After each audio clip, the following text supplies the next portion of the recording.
Ryan Satin with Fox Sports. What's going on? Hey, Ryan. So, this is your first match in a long time. How'd you feel about it?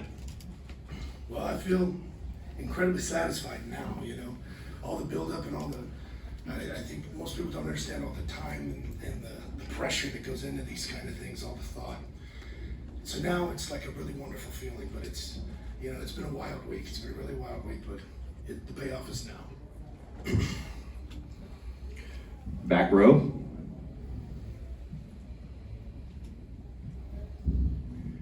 Hi, Bray. Matt Aguilar from comicbook.com. One of the things too tonight, it was a lot going on, but there was also some messages sent Alexa Bliss's way, and that always seems to kind of interact with your world. What can you tell us about that bridge that you're building there? Well, I think that me and Alexa are just kind of connected forever, no matter what. It's just kind of the way it's gone. And where it leads, I don't know, no one knows, but I feel like there will be something at some point, and it will be memorable, I'm sure of that. Thank you. Right here, second row, you sir. Keith Elliott Greenberg from Wrestling Inc. in the UK. How do you think people will regard this very unique time in wrestling history? That's an interesting question, man. I think people, there's some people that like new concepts and people that take risks and things, and then there's people that don't just because they don't.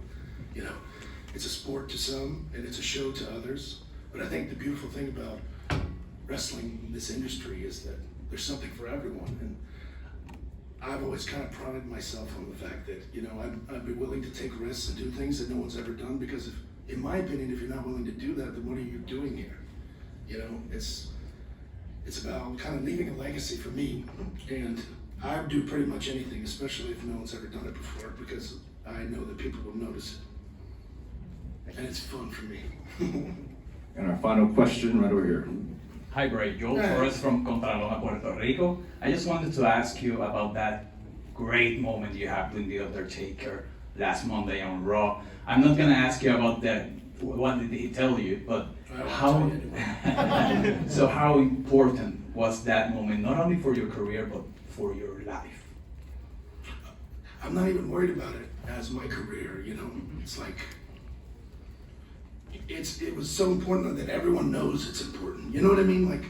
Like it was not, it's the kind of thing that only I get to have, It's something for me, it's something for my children to see down the line, And it's just like a gratification, Something that all your hard work and all the years you've been kind of compared to him, even though you didn't ask for it, I think everyone in the world finally understands that I'm never going to be him. I never tried to be him. Why would anyone be him?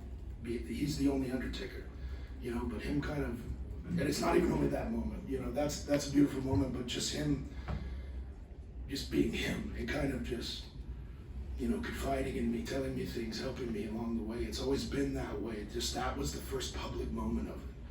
So it's a powerful moment, man. And however it lives on in wrestling history, I don't care, because it was for me, in my opinion. So, Thank you. yeah, man, it's powerful. Well, Bray, I think there's no doubt there'll be more powerful moments in store for you for the duration of your career. And on that note, congratulations on your win tonight. Please enjoy. It's good to be back, y'all. Man.